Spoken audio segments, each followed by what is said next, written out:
The reality is that most people don't quit on their creative dreams because they're not talented enough.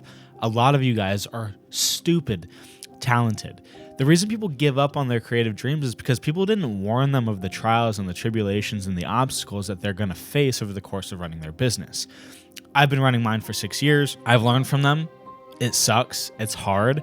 But I want to share with you the 3 reasons why I almost quit, why I see other creatives quit, and hopefully you guys can learn from that and learn how you guys can avoid that. And so the first one that I see that is honestly probably the most common is that creatives often set very unrealistic expectations about their growth and what success actually looks like. And early on when I started my creative career, when I first picked up a camera, I thought I was gonna be the guy who did it all. I thought I was gonna film music videos. I thought I was gonna film weddings. I thought I was gonna film business marketing content. I thought I was going to film sports videography.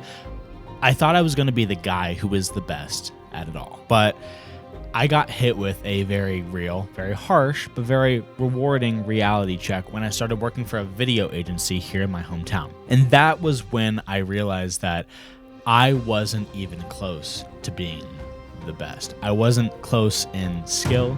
I wasn't close in income. And I realized that just hitting record and editing wasn't gonna be enough to get me to where I wanted to go.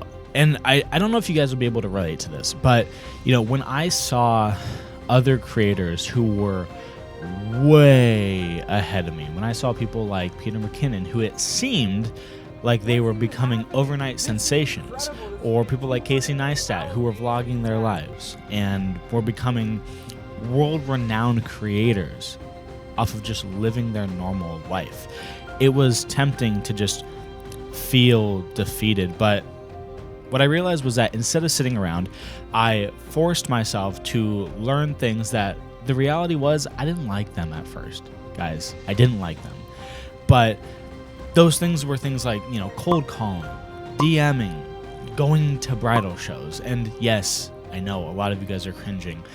It's not sexy, but it worked. And so if you guys want to turn your passion into a career, the reality is that you're gonna have to fall in love with the parts of the game that nobody claps for. Now, number 2, I feel like a lot of creatives are gonna resonate with this because this is something I dealt with hardcore, which was burnout from doing everything alone. And the thing that absolutely destroyed me was editing. That's something that completely drained me. And I realized that I loved being with people and not being stuck behind a screen 24/7. And when this really hit me was about 1.5 years into my business is when I was really starting to feel overwhelmed. I started missing deadlines. My communication, with my clients was lacking terribly. And I was in that moment feeling like a total failure. But the shift for me came when I realized that it is okay to pass responsibilities on to other people. It's okay to outsource these specific responsibilities within my business. And that was especially true for editing. I didn't need to do everything myself to still have my hands in the bowl, to still have my fingers on the final product. And so guys, you don't need to wear every single hat forever. My advice is build systems. Document the way that you guys do the work that you do. Don't just fly by the seat of your pants. Protect your energy, because that's how you guys are going to stay in this game of being a creative for the long haul. And finally, guys, don't quit. Do not quit after just having a few bad experiences, instead of just taking those experiences and learning from them.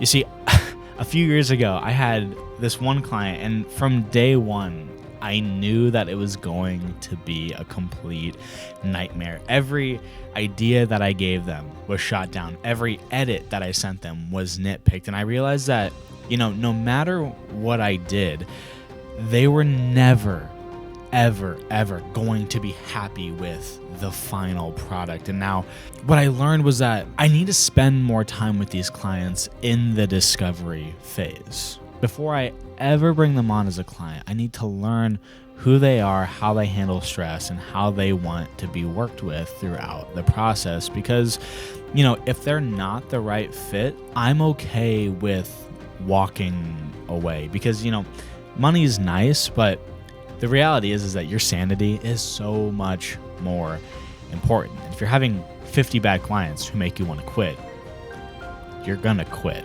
eventually. So you better spend time with those people and learn who they are. If I could go back in time and talk to my old self, I would tell them that, you know, one bad client doesn't mean that you're bad at what you do, right? Just like in sales, you're gonna get a bunch of no's. That's especially apparent when you're cold calling, but you only need one yes to absolutely change your entire life. And so, guys, every bad experience, remember this, every bad experience is just a stepping stone to finding the right clients and building the career that you guys actually want. Building a creative business isn't easy, guys, and it can be a lonely road, but I want everyone who's watching this video to know that you are not alone. You know, setting unrealistic expectations, doing everything alone, and just letting, you know, a few bad experiences break you, that is why most people quit. But now, after watching this video, you guys know that these are the traps that most people encounter, and the reality is you're already one step ahead.